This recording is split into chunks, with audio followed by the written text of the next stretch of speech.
Now please welcome former president of the Biden Cancer Initiative and acting president of MediMergent, Greg Simon.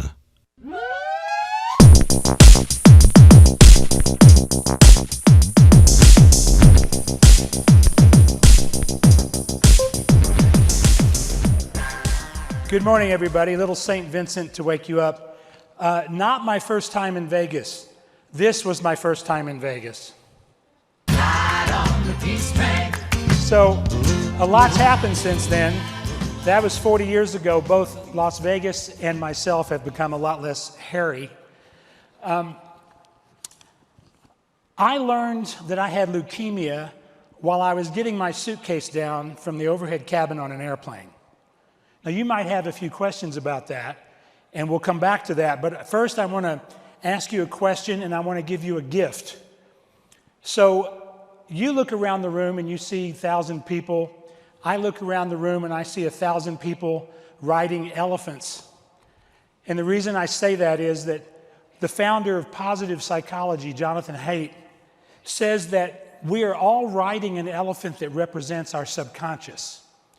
And we think we're in charge because we're on top of the elephant. But the elephant goes where the elephant wants to go.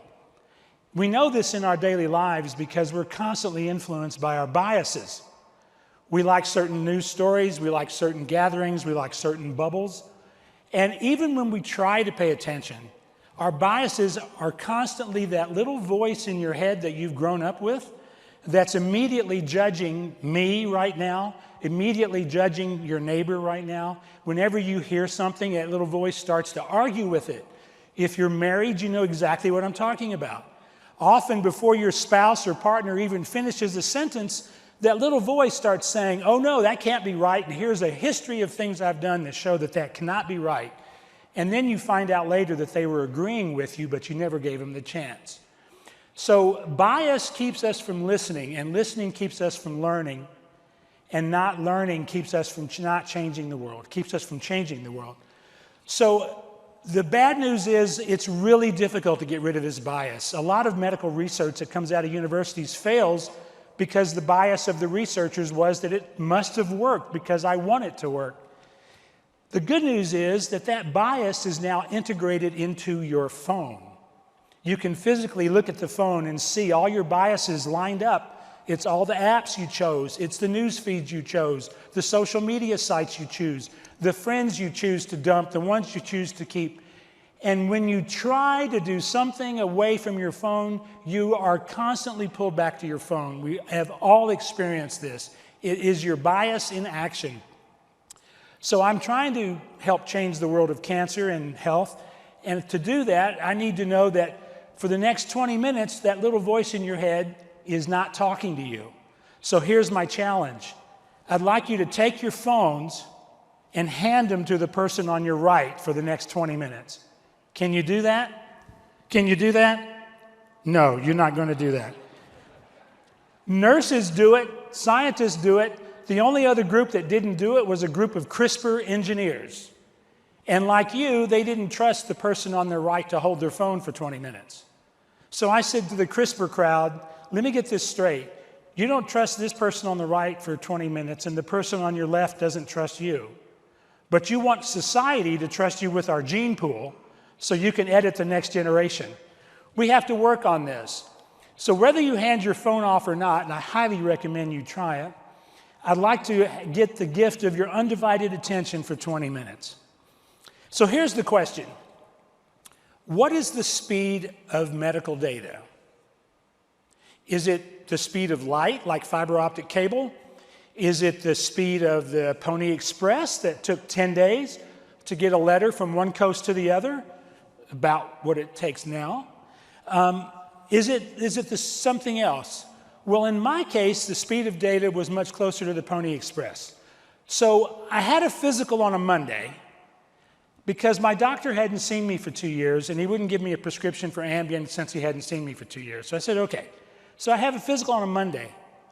Thursday, I fly to San Francisco from Washington. I land at 4:30 Washington time, and I realize if I don't call my doctor, he's going to be gone for the weekend. So while I'm getting my bag down, I call my doctor, and he says, oh, I'm glad you called. Write that down.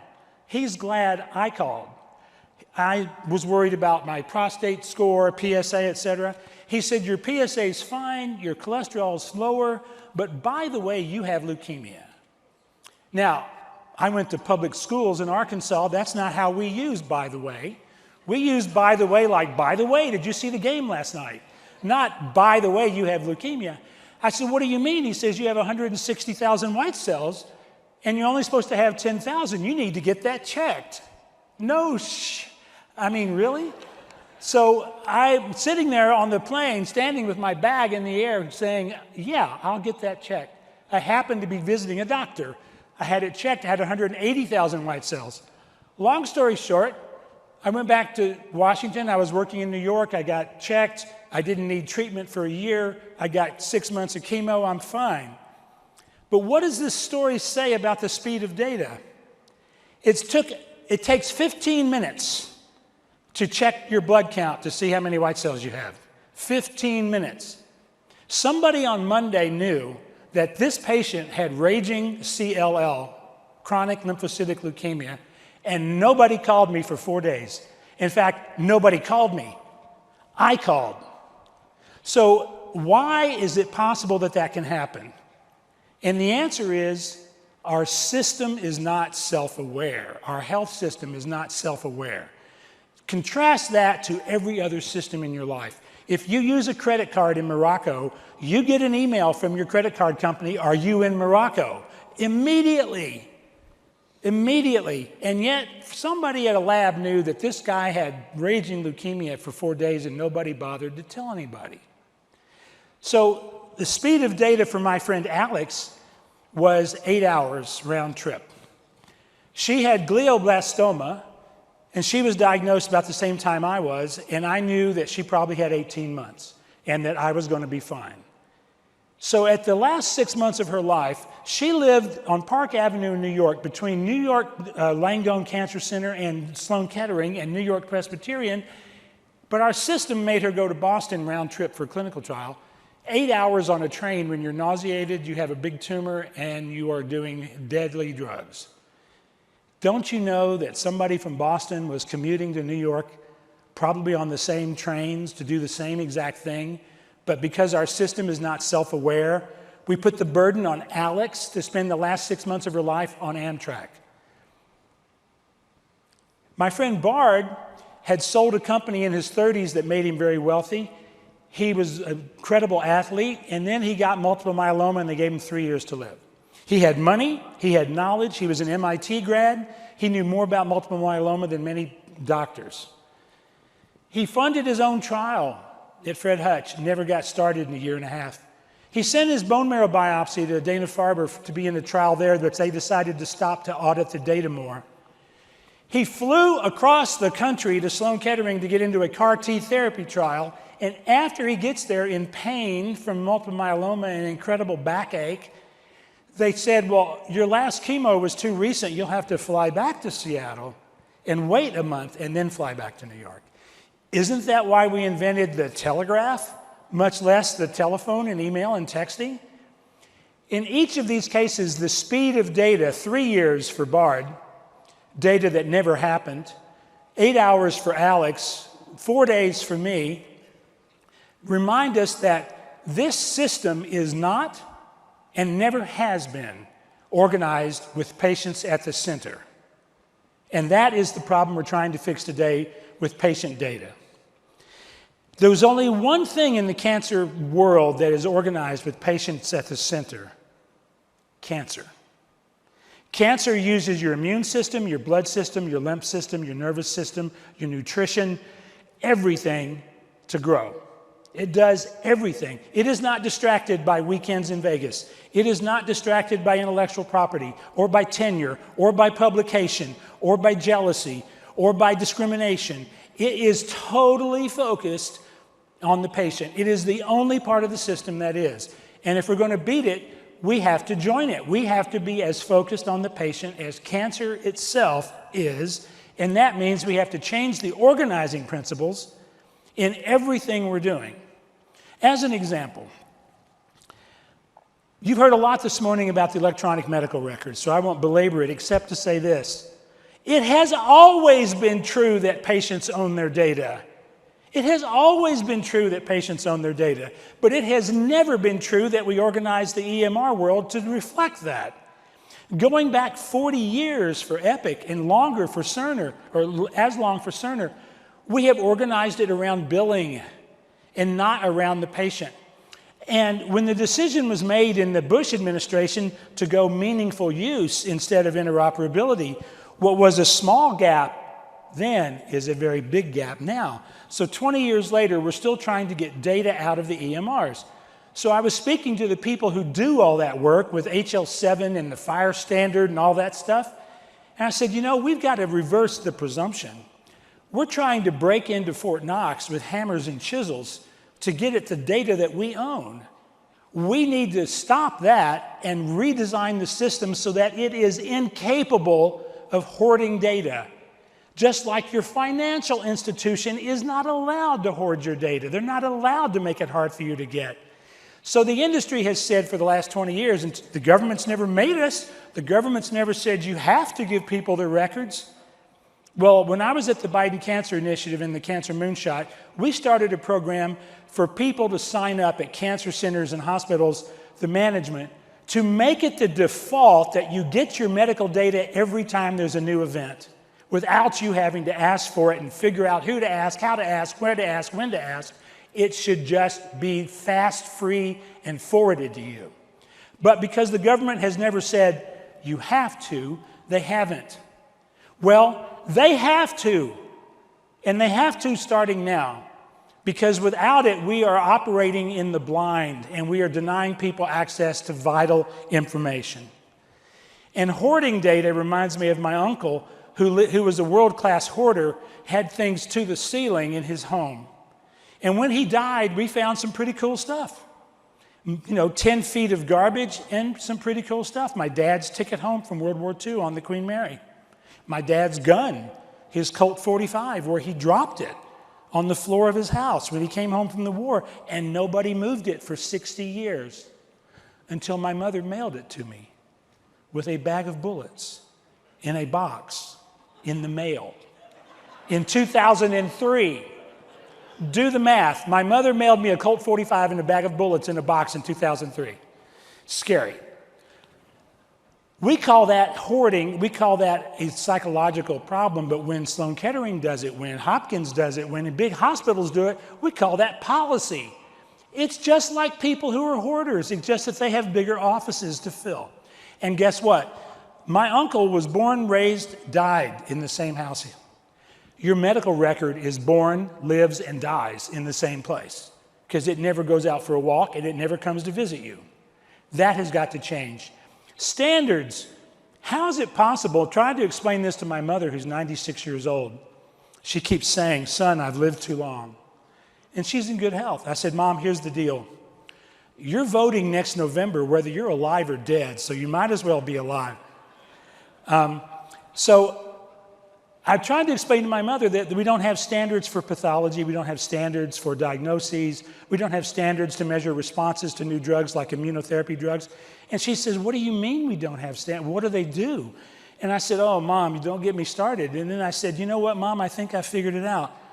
We're trying to create the cancer research and care system that you think we already have, but we don't. And that's the problem. Clinical trials. So much has changed in clinical trials. It used to be unethical to say it was a form of care. Now it's unethical not to tell people it's a form of care. No big decision changed that. We changed that. We just started treating it as a form of care. But what's the problem? Well, I wouldn't fly to Vegas without knowing when my plane leaves, how long it's going to be, do I have a seat, can I get anything to eat, how much of a layover is it going to be, how long is the whole thing going to take? But we ask people to go into clinical trials where they have to take time off work, get a babysitter, park their car for $40 a day, and we don't even tell them how many times they're going to get injections, how long it's going to be, is it going to be painful, are you even going to be on the right drug, are you going to be on the standard that doesn't work, and we wonder why people don't sign up. Well, the problem is, once again, we have to reverse the presumption. Patients are the scarce resource. Researchers, no offense, are the surplus resource. So why are we letting the surplus design everything and then go look for the scarce resource? Patients should be at the center of clinical trial design so we know what side effects they're willing to tolerate, what endpoints are important to them, and let them put those trials out to bid for researchers and universities to say what they can offer to make it happen faster, cheaper, and more effectively. But that's not how we do it. In fact, right now, clinical trials are basically one condition, white males, to go into a study and then produce a drug that's too expensive for everybody who's not a white male. This is not a system that's sustainable. And then there's the issue of access. When I say that patient is not at the center of the system, do you need any more proof than the payment debate and the price debate? It doesn't matter if you cut the price of every drug in half if the copay stays the same. It doesn't matter if a cancer drug goes from $300,000 to $100,000 if the copay for someone on Medicare is $5,000. If they're diagnosed at Thanksgiving, they have to pay $5,000 by New Year's and $5,000 in January when most Americans cannot afford a surprise that costs $400. So we have to start talking about the real pricing issue, which is there should not be copays for drugs that are required to save your life.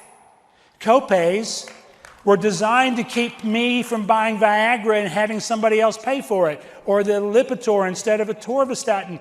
Why are we charging terminally ill patients a copay? Who is making their living on copays?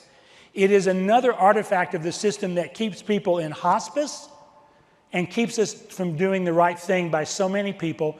And that's if you're well off, or even moderately well off. If you're a minority, you are dying from cancers that we know how to treat. And this is where I draw the line on politics. Because for the last 3 years, I've been doing cancer organizations, and I've stayed out of politics despite a lifetime in politics since I was 13. But here's one thing I'm going to say that's political. Everybody's against cancer. You cannot be against cancer if you're not for insurance for everybody now. And I mean real insurance, not fake insurance. Real insurance that was required by the Affordable Care Act. Why? The single biggest factor about who survives cancer is who has insurance. Genomics, microbiomics, everything else, behavior, nutrition, are secondary to whether you have insurance in the first place. So when someone says they're against cancer, but they're not for the insurance expansion under the Affordable Care Act and Medicaid and the subsidies that were wiped out by the Trump administration, then they're not against cancer. They're only against cancer when it's convenient. You have to be for insurance. Now, the 21st Century Cures Act did what I said a moment ago the industry was waiting to hear. You have to. Now you have to share the medical record data. But the government regs will take years. But there's something that shouldn't take years, and that is you also now have to use real-world evidence. Don't ask me what we were using, but it wasn't real-world evidence. And you have to use patient data. So let's talk for a minute about what is patient data. Let me tell you what it's not. There's a continuum of what is patient data.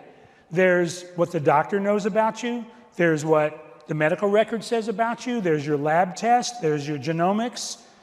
But at the end of that continuum, all the way through wearables and all of that, is the patient. Patient data is not, as we think it is right now, everything on that continuum except the actual voice of the patient. If your wearable says you walk 10,000 steps, that does not say whether you were walking among your 3 jobs, or you were walking home after losing your job, or you're walking your dog with your kids. It can never tell you that. Your blood test cannot tell you if you were having a good life. Your genomic sequence can't tell you if you have hope for your future and for your family. Only talking to the patient can do that. And that is the one thing that we have not been doing. What we have been doing is using proxies, the medical record, the wearables, the observational data. But all of that is secondary to actually talking to people. So what do you expect to hear when you talk to people, and where do you talk to people? At the doctor's office? No. I'm in the business, and I don't really talk to my doctor about everything going on because I know he only has 10 minutes. I literally, and I hate to bring this up, I was visiting a doctor because I had a PSA score that was troublesome, and he literally asked me for investment advice while he was checking that particular spot. I'm not making this up. That's the kind of communication you have at the doctor's office. You want to get all the patient data from the family? Often families don't know what's going on with the family members because not everybody wants to talk about it. Do you get it at work? The last place you're going to get it is at work when people are afraid of discrimination and losing a job. Where are you going to find it where people want to talk about their health and they have the time to talk about their health? It's the pharmacy. It's when they talk to their pharmacist. When I was in college and had no money, he was my doctor. He was my doctor. Why do people talk to the pharmacist? Well, they've always thought of them as sort of friendlier than doctors. They can get to them without being billed. They have a lot of good information about, well, I've seen a lot of people who took that didn't work. You should try this. But what do you want to know from these patients? Well, first off, what you really want to know is the truth of their health situation in their voice. In their voice. If I listed everything about me on my medical record, I have glaucoma, I have CLL, I have a cyst near my kidney that's bigger than my kidney, but it's harmless. I sound like I need to go get measured for a box. That's not my health. That's my health record. So when we talk to patients at the pharmacy, what do we find out? We find out that they're on over-the-counter medications that could be deadly that they never told their doctor about. We find out why they are in particularly having a hard time filling a medication. We find out not the social determinants of health for everybody, but for individuals. What is moving them? If you're a cancer doctor and a new drug comes out that's a biosimilar to a cancer treatment, you're not going to start putting your patients on it without finding out what the adverse event profile is. Where are you going to learn that? From the label? No. From talking to the patients when they pick up the medicine, who agree to be surveyed, who agree to be talked to and interviewed, and who agree to report in their own words. Do they have to miss a day of work every time they take that pill? Does it give them a headache and diarrhea and all the other things? And maybe that didn't happen with the other drug. Because at the end of the day, what we're talking about is we have this enormous system to push drugs to the point of marketing, and then we stop learning. Patient's voice is the way we learn about every new drug on the market after it's been approved. It is a virtual phase 4 trial. And in some cases, it is the only information you're ever going to get en masse about the patients. And why is that important? Well, you stop people from taking aspirin while they're also taking a blood thinner they didn't know they couldn't do. You find out why they got off the biosimilar. You find out why they don't want to fill their prescription. You find out why they're confused. And that helps the payer, it helps the doctor, it helps the drug industry to figure out what's going on with their drugs in the market. All of these things are critical. That is the voice of the patient. So when my friend Bard reached the end of his life, the pain of his disease overcame the hope that he had kept up for 3 years. And he lived in Seattle so he could have the benefit of the Death with Dignity Act in Washington State. He chose to die, but when he died, his wife posted on Caring Bridge that in the last 3 months of his life, he conducted his own personal cancer moonshot by letting the doctors do whatever they wanted to him in the last 3 months of his life. That is the power of a patient's voice. The system had failed Bard at every turn. He never failed the system. So I was on vacation in upstate New York, and I was in a little town in Connecticut called Dover, which is 1 street long, 1 block. And in the middle of that block was a church. And in that church was a marquee. And the marquee said, "Cast your net to the other side." This is a biblical reference for those of you who don't remember Bible school, which unfortunately I do. And Jesus was talking in that irritating metaphorical way he had. And he was telling his disciples, the reason you're not catching any fish is that you're always casting your net over here. You need to cast your net to the other side of the boat. because that is where you'll find the fish. And by the way, metaphorically, if you cast your net to the other side, that's where you'll find salvation. Think about the next world, not this one. So I've been thinking about that, and I realized that really is the challenge for all of us. Can we cast our net to the other side where the patients are? Can we cast our net away from tradition, standard practice, profit concern, intellectual property concern, EMR, proprietary data concern, bias, discrimination? Can we cast our net to where the patients are? And if we do, we will find more information than we could ever have dreamed of. And the first question those patients will ask is, what took us so long? Thank you very much.